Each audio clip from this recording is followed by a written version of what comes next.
Go ahead. Okay, so for the corrective actions, we go to the O drive, then you go to Word, and you go down to RCCA. And so the corrective action records, here are all the ones that are closed already in our history here. The open cars is where we have all the open ones. I've personally never done a preventative action. I guess we don't even have any. Oh no, actually the records are right here. Yeah, we've only had a few there. Maybe 7 it looks like. And then here's the log.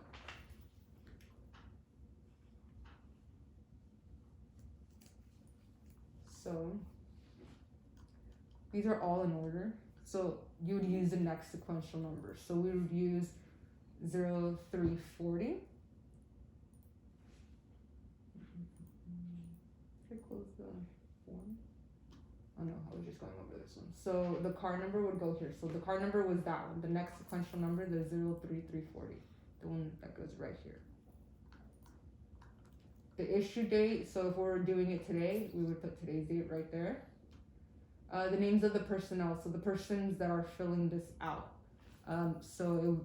Like me, when I was filling these out, it's just me because I'm the only one that's filling them out. But when I was training with Ryan, it would be me and Ryan's names because, we're both the ones that's filling it out. But for the most part, it'll just be your name here. The current status, so when you first open one, it's always going to be open. You don't put close until you actually close it. The job number, the part number, and the purchase order. For the part number, you could either use, I think ours or theirs. Hold on, let me make sure. Yeah. So you could either put our number, our part number, or the customer's part number. Or even if you want, you could put both of them, put ours in parentheses, however you want.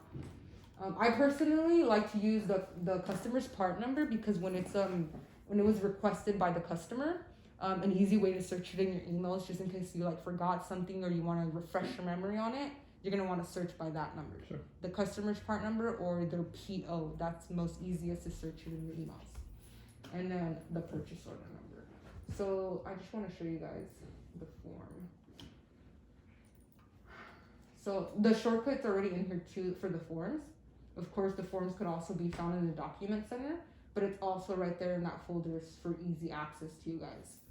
So what I like to do so that I don't save the information on here, I personally like to just hit the right click on it and I put copy and then I go to open cars and I paste it over here. And then, so let's just say we're using RCCA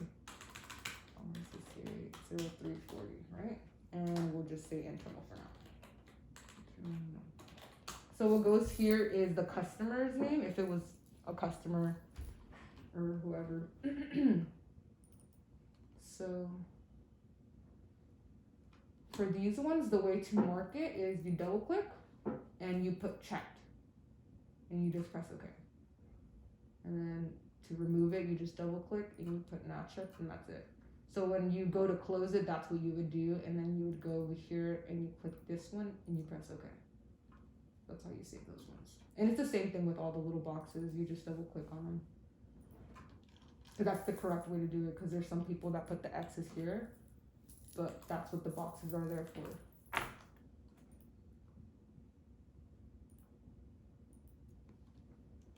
Okay, on to the next one. So the nonconformity details.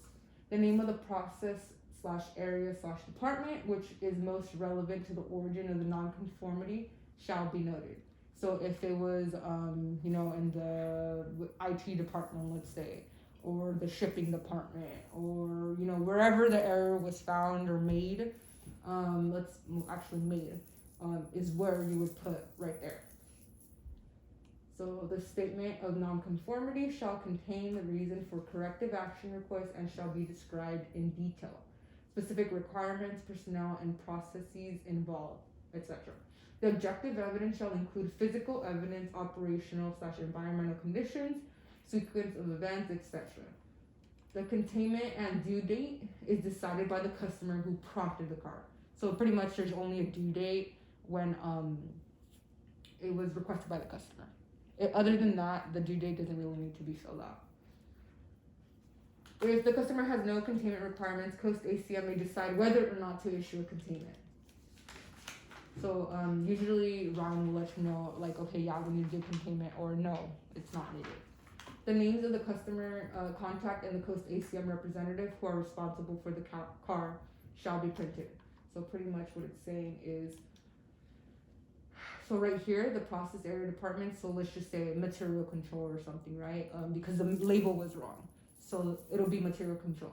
So the statement of non-conformity here, usually if it's for a customer that, you know, initiated this request for the car, then I go ahead and I usually just copy and paste their email here.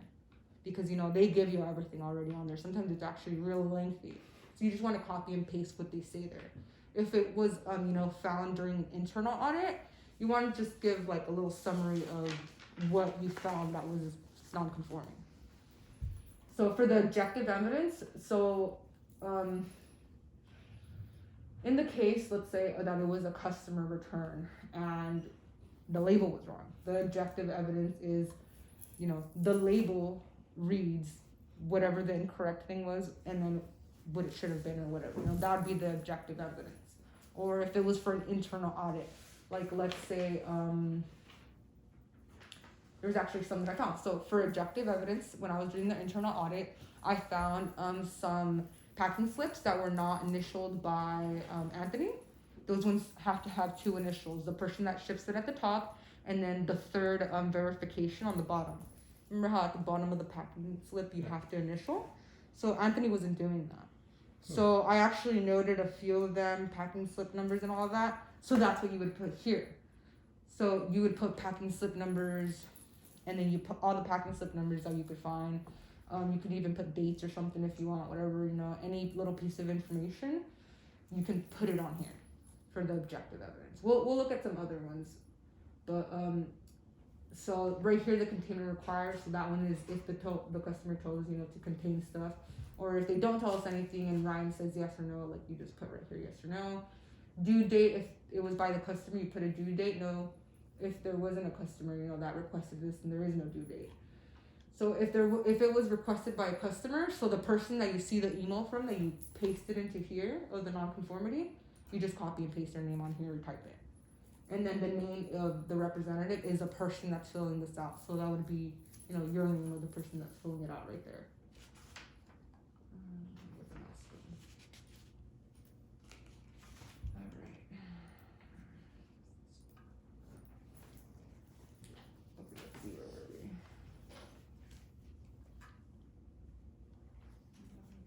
Implement actions are required.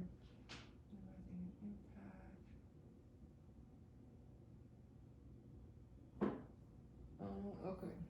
So Coast ACM's planned actions. If required, containment actions shall be the actions taken immediately to stop the event from occurring or minimizing any impact from the event. So pretty much, I remember there was a case where some of the coils that we sent to the customer were the wrong, I think, diameter. So that means that those weren't the correct parts. So they sent them back to us. And what we had to do was there was a containment required for that. So what we had to do was pull all those coils and actually had them sent over to Guatemala and had them confirm which parts they actually are. That could be one of the containment things, you know? Or just removing that lot from stock or removing it from, you know, where it's easily accessed. The corrections shall contain the aspects or issues that the containment action has solved. The root cause shall be used to clearly define the origin of the nonconformity. It is strongly recommended to use the supplemental root cause analysis to evaluate root cause. Once a problem is identified and preliminary data has been gathered, the analysis of a 5Y process can generally lead to the logical end of the cause chain, or root cause. You guys have questions on that? No? Leslie? But pretty much the root cause is just... What caused it? Yeah, it's just what caused it. Okay. Like, sometimes it's a little hard, honestly. So that's what this is here for. So these are like, it doesn't give you a question because you're supposed to ask these yourself. Like, you know, like, okay, well, why did they miss this step? And then, you know, you go and you figure it out and then you put the answer and like, okay, well, that wasn't the root cause. So then you ask yourself another question. You know, these are just for yourself to help you figure out what the root cause is. Is there like a set or something you've already filled out that you can take a look at maybe? No, I never had to. Okay, then yeah, it's like, okay. Yeah, it's for the most part, like, it's very, like, you know, just...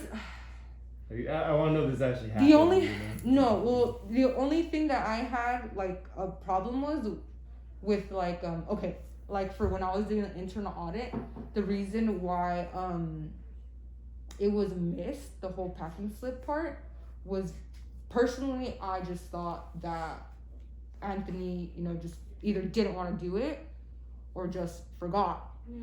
But you can't really put that on these forms. Yeah. Yeah, you can't. Like You can't put that. negligence. That's not like an actual root cause, you know. So then, what the root cause actually is that he was rushing through the procedure. So that's the root cause. That's like something that's acceptable because you know You just can't putting put, he yeah. didn't want to do it. That's not an acceptable root cause. Mm-hmm.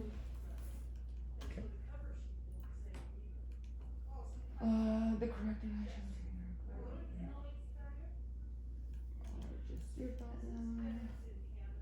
So the risk assessment shall be used to address any risks associated with implementing the corrective action. Risks may be related to the effectiveness of the action to solve the root cause, possible issues introduced by the action, etc. The risk management procedure SOP 7102 shall be used, identify, mitigate, and accept risk. If necessary, preventative action SOP 8503 and Form 85-3 shall also be used. So the risk assessment part, this section right here, is pretty much you're just saying like what the risk can be with the new with the new corrective action that you just put. So sometimes the corrective action is you know, to type up a procedure because we didn't have a procedure for that before, let's say. Or you have to update the procedure because it didn't have it like that before. So for an example, I'm trying to think. Okay, for like counting parts, right? For counting parts, I had done one. Let me just show you guys the example that I have here. Oops. I like the one that I did for that one.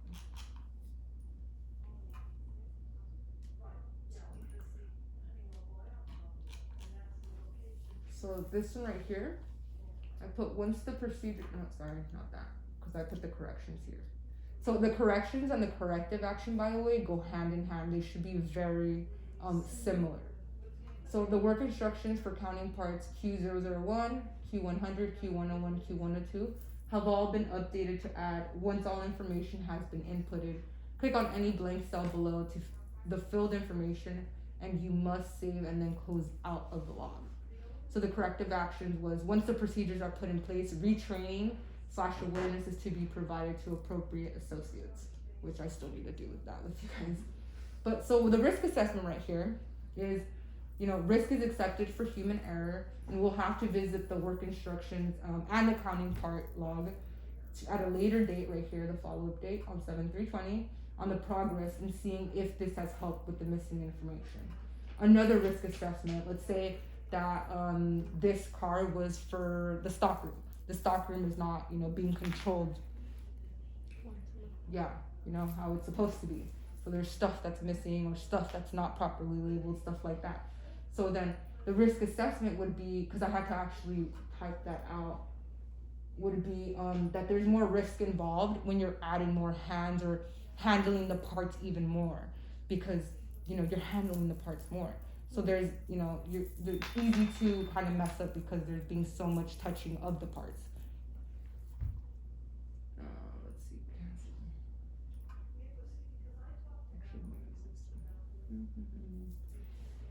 So on the follow-up date, the assessment shall re-examine the impact of the corrective action. The effects of the corrective action on the root cause and initial nonconformity shall be addressed, as well as its risk management.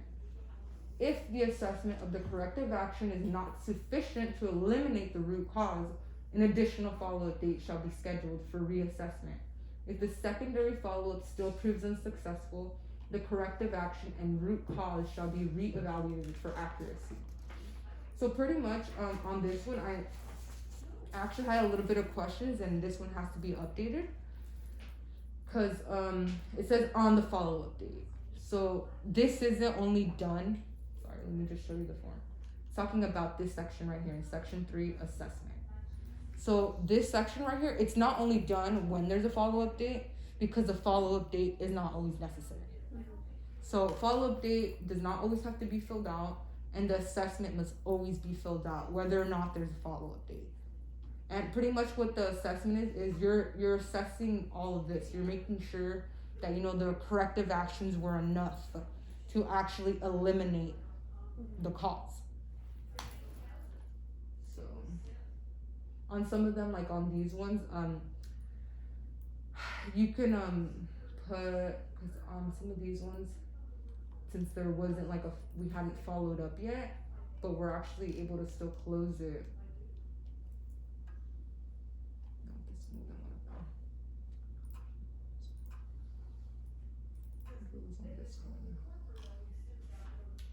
So this one hasn't come up yet, right? It's not until next month. So the work instructions are currently still in process of being updated. However, once completed, should fulfill all the needs. We will be able to see once we follow up if this has helped so that information is not being deleted. A reminder for the follow-up has been made in the Google Calendar. So you're just pretty much finding what you found, let's say that this was completed already and you're on the follow-up date, then you can put we assessed this and it would seem, to fulfill all the needs as we haven't had a customer return or there was no errors found anymore. So then it fulfilled what it had to do. So we can close that one. Any questions on that part? Yeah.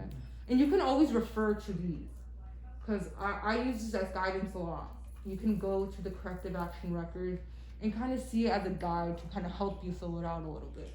Because sometimes you can get stuck. That's good. Especially when you're doing it the first time, it's a little you go to the work instruction, you're like, okay, let me see how they did the other one. You can get kind of an idea of how to fill these out to help you. So when there is objective evidence that the corrective action has been implemented and is effective, the evidence can be documented in the assessment. The final approval shall then be signed and dated in order to close the car. So you could never yourself sign this form though. This form could only, I don't know if it could only be by Ryan, but I always just send it to Ryan. So you can just send it to Ryan and he'll usually review it, especially the first time that you guys are doing them, since you're not too familiar with it. He'll usually review it and he'll sign and date it. And that's the only time that they can be closed. So after the final, and it could only, it can't be closed unless this is signed and dated. If it's not, it's still kept as open. Even if you think it's ready to be closed, you can send it to Ryan and be like, hey, this one I think is ready to be closed. And he'll look at it and he'll sign it off and be like, yeah, you can go ahead and close it. So after the final approval has been given by the CEO, president, or management rep, the current status of the car shall be marked closed. So just like I was showing you guys, you just double click and you put checked. And you press OK. Just don't forget to uncheck the open one. The report will then be moved from the open car from here to the corrective action records here. So once the report has been moved to the corrective action records folder, the corrective action report log shall be open and marked as closed, and a hyperlink will be made for that car number. And I'll show you guys how to do that in a moment. So all the corrective actions shall be documented and reported in the following management review meeting. So what this means is pretty much, so when you guys are doing the management review at the end of the year, because we actually changed it to where it's only once a year now. So it's usually done at the end of the year now. Or I think the beginning, January of the next following year. So let's say you're doing the one for this year, 2020, right? You would only include the ones for 2020. So let's see how many we have so far. So all of these right here, these would be the ones that you would include in the management review. Only the ones for the current year that you're doing the review for. So let's see. I want to show you how to make the link. So that's the end of it. And let me just show you guys how to link one to the corrective actions here. So, open car. So this is our pretend one for now. 0340, right? 0340. And then you would put today's date, because today's the date that we open it. Oops, sorry. You're above it. 6/19/20. The customer, there was no customer, it was just an internal one. There's no job, so you can just put NA. There's no part number, NA. Purchase order, none. We're just pretending that this is like an internal audit one. There's no follow-up date on this one, and this one is still open, right? So let's say that Ryan gave us the approval. You know, he went ahead and he signed and dated it. Everything's filled out already. Everything's good to go. So then he told you that you're good to close it. So you're gonna come here first. You're gonna put not checked. You're gonna double click on closed. Press OK, and then you click save. And you go ahead and close out of it. And you go back to your corrective and preventative action report log here. You're gonna mark it closed over here. You can just copy and paste. And then you go over and you're gonna click on the one that it's for. Make sure you're clicking the right one. You're gonna right click and you click hyperlink. And it should be in the corrective action records. And then you go down to the one that it is. Oh, we didn't move it, did we? No. Sorry, I forgot to move it. So I like to do Control X. You guys can also, what the heck just happened? Or you can right click and put cut. And then you go down over to corrective action records and then you paste it in there. So when you do the hyperlink, it should. It's gonna be the last one, and here, just make sure you're clicking on the right one, and then you just click save, and you're done. And if you want to check and make sure, you can just click on it, and make sure that the one that's for that pops up. See, so it would be this one, and then you go ahead and you exit, and that's it. For that one. Good stuff. Any questions?